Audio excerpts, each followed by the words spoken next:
Welcome to the Building Web3 Podcast. Today, my good friend Raullen. He is the co-founder and CEO of IoTeX.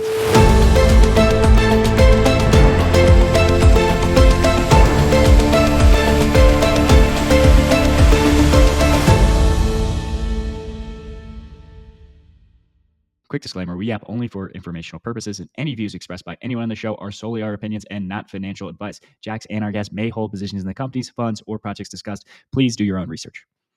Now, for people that are completely unfamiliar with IoTeX, give them a brief rundown on what is IoTeX and what are you hoping to accomplish? Yeah, thanks for having me, Jack. Glad to be here. So IoTeX, so we started early in the day, 2017 year end, me and two other co-founders. So like the mission for IoTeX is always around DePIN. Of course, at the very early days, we don't call it DePIN. We call it IoT and the blockchain. But like the basic principle and idea and the mission is about the same, right? So we're building this kind of decentralized infrastructure to connecting like devices or machines, especially you think about in the future, and all the human labor will be kind of replaced by AI, machines, devices eventually, right? So we're kind of creating this infrastructure middle layer in a decentralized fashion to serving like the human society. So let's think about how this practically works out. So let's imagine our users are completely unfamiliar. Maybe they've heard the Hive Mapper, maybe they've heard a few DePIN episodes in the past, but what substantially does IoTeX do? Is this like, hey, we have IoT devices and now they're easily able to be on a particular blockchain? Like walk them through kind of the user journey. Exactly, right. So I'm ex-Google, ex-Uber. So usually I like to use Uber to explain how the thing works. So think about Uber right now. It's a company, basically it's a biggest taxi company in the world without drivers, without cars, right? So the same thing will actually apply to us too. So one day, so you have autonomous vehicles. So they're connecting with IoTeX platform, which is a combination of blockchain of some like the off-chain infrastructure as well. So you have a chance to basically having your car making passive income for yourself while you're sleeping, right? So you have the chance to kind of collecting all the data the car collects for you, and you have the final say about you want to monetize the data, you want to erase the data, right? So you want to make good use of data. So this also applies to, for example, other devices too. So for example, you have this like a smart glasses, right? So you use this glass to kind of look around, collecting a lot of data from the real world. That's another thing, like you can connect to the IoTeX platform. Later along, high mapper type of devices, healing type of devices, so on and so forth. That's kind of in the 5G space. Mhm. Now, a lot of people will associate DePIN with maybe Base, but most likely Solana. Talk to us a little bit about, or like users a little bit about, like, okay, why pick IoTeX over one of the I'll call them like very prominent DePIN infrastructure pieces? Oh, so like a Solana and a Base, so they are all like all layer one blockchains, right? They're super fast, decentralized. I personally like them a lot. So we're friends with those teams. So IoTeX, we have our own layer one chain as well, but we do have off-chain infrastructures that support Solana, supports Base chain as well. So we're kind of like a multi-chain or like a chain agnostic, like just growing deep is our mission. Mhm. Um, but we're not limited to one chain. Got it, got it. So okay, we've talked about some of the features. So there's the multi-chain ability, there's on-chain, off-chain, infra. Talk to us through a little bit about like how a builder would get started on IoTeX. Yeah, so usually like we have this go to docs.iotex.io, right? So we definitely like have some hello world examples for people to get started. We have like so many long tail deepin projects that actually are using us because what you can see is in the deepin is very interesting. So like the winner actually takes all the capitals from the market, right? So they actually raise big amount of money, they have a good team, they can do everything about themselves. But DP is not about dominated by like a few players on the market, to me at least, right? I think DP is more about kind of the community, the long tail, the developing countries, right? Serving the people over there. If you think about it, in US we have everything kind of perfectly working in a centralized fashion, but in developing countries, does that work or maybe not, right? So that's why we feel like the DePIN is for everybody. We have to serve, those long tail DePIN developers and projects well, which they have a very limited capital that translates to talents, translates to productivity they have. But they may have like a demand side. They may have some good ideas, right? That's why we have this if you could, like, I think one big platform we're doing right now is called DePIN Scan.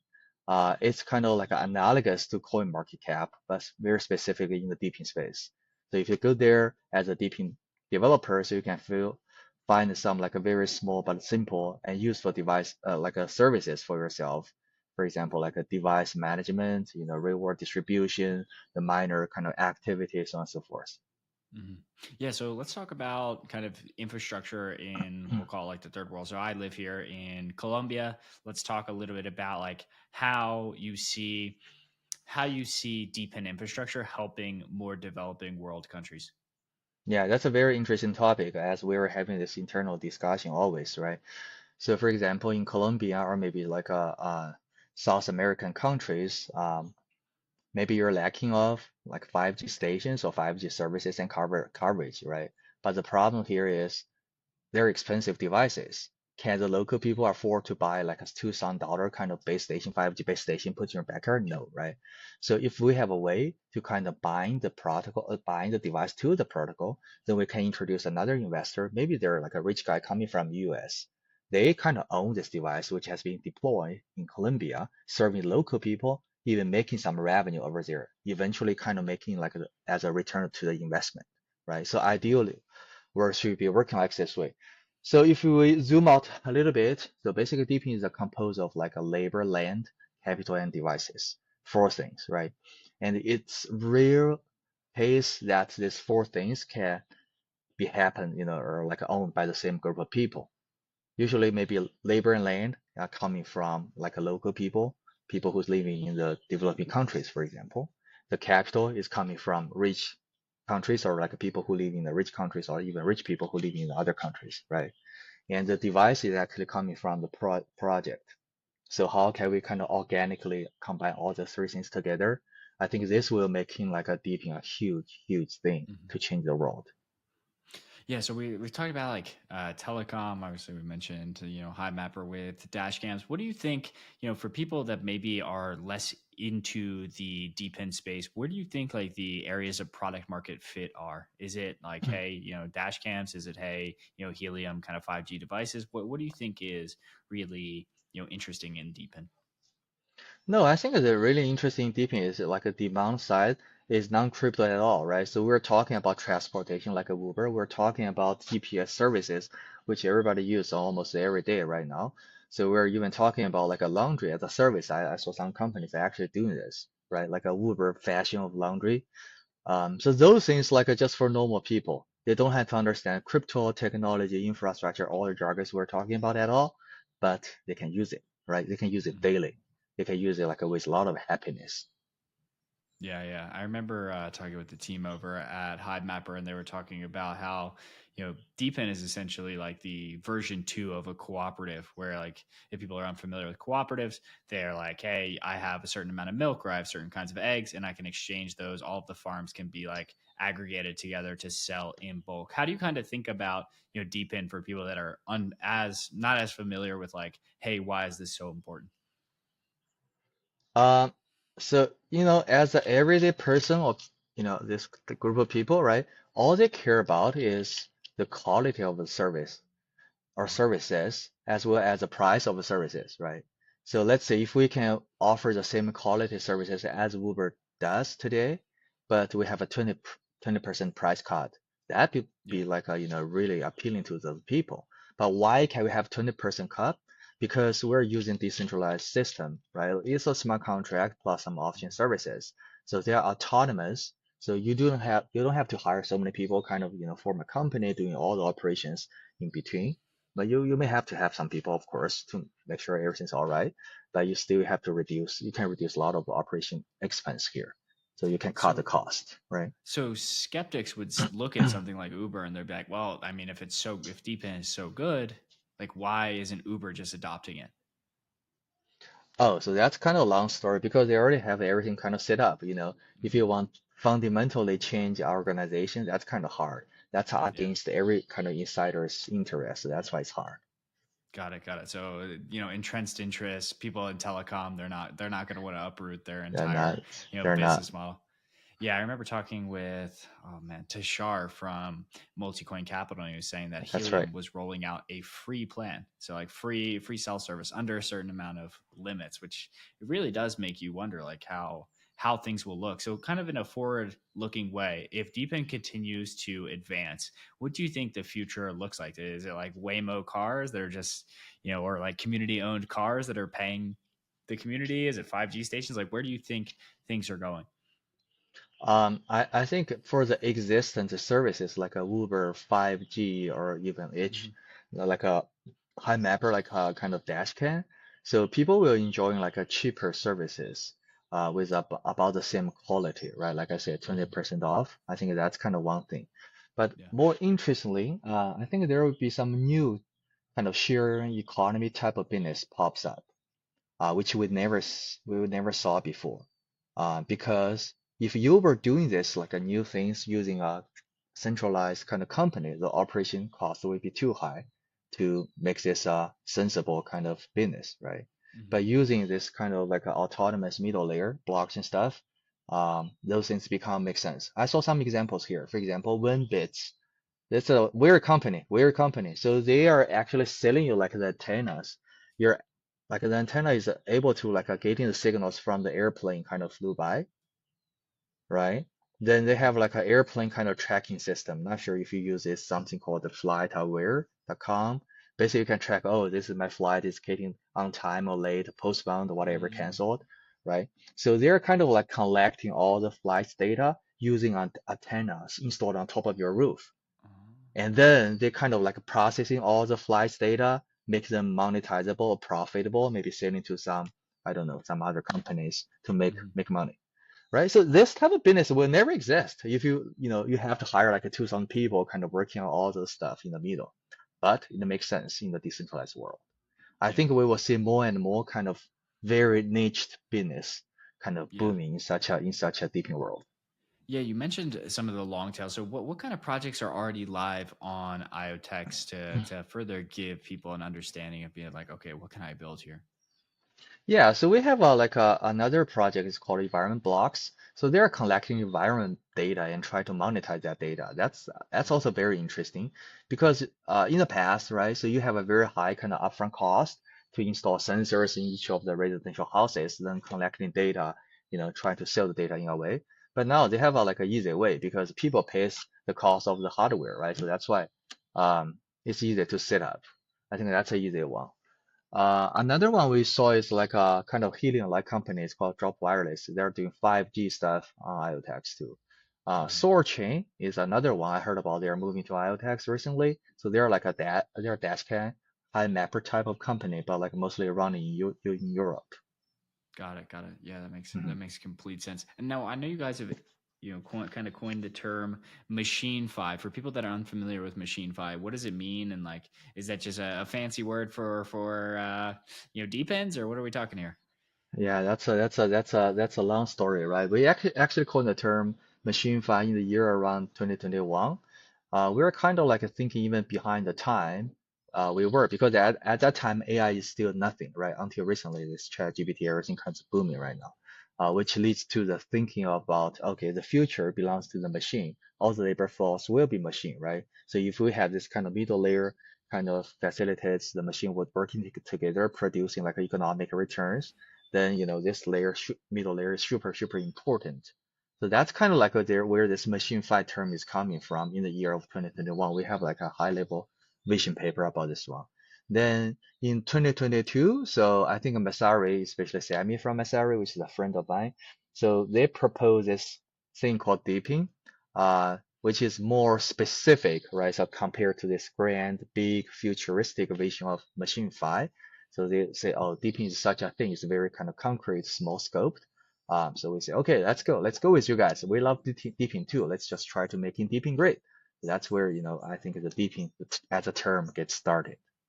Got it. Got it. Yeah, that makes sense. I remember talking with some Yeah, teams that are like, "Hey, we're DePIN before DePIN existed, before the term exactly. existed, and came out from the Masari days." So, DePIN's an interesting one because oftentimes you'll hear in crypto, it's like the money's very circular. It's just like crypto people sending money to other crypto people.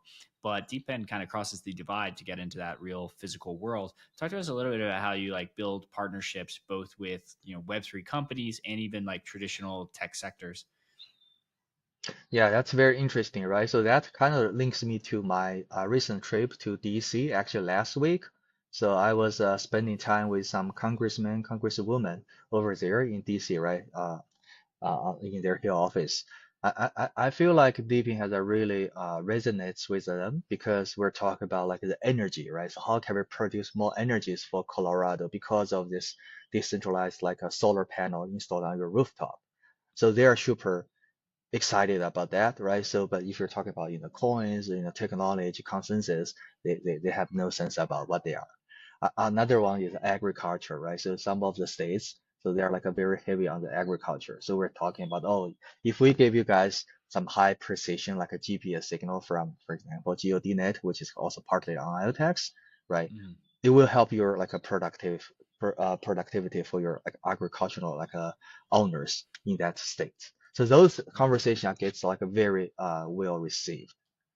Yeah. Um, right. Now, one thing that I often wonder, and obviously I'm into coins and tokens. I'm obviously very into this Web3 world, but I sometimes wonder if like the tokens and coins actually hold us back. Like, yes, they're great for bootstrapping the network, but then people essentially become beholden to the token price, and then people are like, token down, so I don't That's want to right. install this decentralized solar panel. Like, what's your general thinking there? Is the future less tokens, or we give people stable coins? I have a lot of thinkings around this, man. I think for all the crypto projects, right? So the capital injection comes in like a really early. Unlike your IPO, you work on 10 Hmm. years on thing, you find the market fit, you kind of grow, and then eventually you have IPO capital injection, right? So crypto company almost have capital injection in day one. So that's kind of like a good and bad, right? So good thing is you have some free capital you can use to really build through your vision. Of course, there are some people just like a rocket money and run. That's kind of the downside, right? But That's for true. like Yeah. all yeah, but for all the founders who really want to change your world, you have some free access to the capital. You have to use those capitals very carefully, right? The downside is, of course, like the market it goes down, up and down, especially given the tariff we're talking about right now, the market becomes very volatile. All the crypto assets, was like kind of down, I think, I don't know, 20, 30% within recent 30 days. That gives a lot of distraction to the team as well, because you can feel like teams morale also gets, decreased like a 20, 30% in a way, Mhm. right? Not just to us, I think to all the crypto teams. So that's kind of downside. So that's why as a founder, so you have to like manage it like the team or people or community's expectation really, really well while you kind of carefully using this the thing you want to grow. Yeah. Yeah, that makes complete sense. Yeah, the really tricky thing about tokens is, yeah, you end up becoming like a three-sided marketplace. Whereas before, like if we just take an Uber as an example, it's like, hey, we've got the cabs and the users, and then you're like you throw in the token, you're like, oh, now we've got so many different stakeholders. So I'm quite curious, like whether we'll see more platforms in the future, like forego a TGE or do some kind of other type of system in order to supplement, like maybe get some of the benefits of crypto. Like I just don't know if there needs to be 1,000 plus coins, which is tough. Actually, it's probably way higher than this at that point. But I think the token is definitely like the future. Um, because of the technology advancement, I think everything becomes more democratized in a way. Yeah. Our knowledge about the world, right? So if you like information you can access, I think the token thing, the crypto token thing, is try to democratize the capital access to normal people at a very early stage of the company. Mhm. I think this will become the norm Mm, in next, I don't know, 1 to 3, 3 to 5 years. Become very, very interesting. common. Yeah, yeah, Yeah, yeah. I just wonder because it's like almost most of these tokens end up going to dang near zero, right? So it's exactly. like it's really difficult. It's like let's say I'm launching on Solana tomorrow. I'm going to be the Jax protocol. It's like, do I have my own Jax token or do I just use Solana? It would make sense. It's like, but dang, if Solana's price is going down, how do I expect to outmarket them? I don't know. It's just a thing I Yeah, think about in these worlds. So, what kind of role that's do you correct. think? So, we've talked about machines. We've talked about like kind of the future. Where do you see AI starting to fit into the future of IoTeX? Yeah, so definitely like I mentioned, right? So we're working on this layer because we do think the future belongs to AI, specifically physical AI, right? So they will be Mm, super productive and influential to our existence as a human being. So we kind of kick off like a one small product around this AI agent, which has been like a pretty successful in the past 2 3 months. So this agent is called Bino. It's living on Twitter right now. It's actually completely, working on its own and growing its fans from, I don't know, 0 to 200K, 100K, maybe 50K ish right now, mm, autonomously. So this is amazing. Actually, we're just feeding this AI agent some like a deep in data and deep in knowledge, and it can does its own work. So which is yeah. impressive. I know it's also kind of depressing when I'm being beaten by a bunch of like AI agents, but I guess that's the future of That's everything. the So future. Yeah. it's the future. Yeah. So the funny thing about this thing is I think the current AI agent, right? So they have a kind of like a soul of this AI, but they don't have a physical body. And one day, so they will have a physical body. So their soul can actually seamlessly transfer to the physical body and do a lot of things for us. And Yeah. I want IoTeX to be ready for that day. Got it. Got it. Well, what do you think is every time we get down this discussion, people start being like, am I going to lose my job? Like, what's the future? What's the future hold for humans? Yes, I think everyone, unless you want to work, right? So you don't have to work, right? So I think UBI will become like a real thing. Yeah, People, it has government to. pays you, I don't know, a few some dollars every month. You're just free of, doing whatever you want. Yeah. Yeah, Yeah, it's going to be a very spooky time. So finally, where can people learn more about IoTeX and like what kind of stuff do you guys have coming up that people can keep an eye out for? sure. So you can come to our website, which is iotex.io. I think we're pretty active on Twitter too. The handle is iotexio underscore io. I'm sorry, iotex underscore io. Perfect. And we'll put all the links in the description. Where can they find you on Twitter specifically? Oh, I'm also pretty active on Twitter. Raullen is my handle. Awesome, man. Well, I appreciate you coming on here and let's get to building the future of Web3.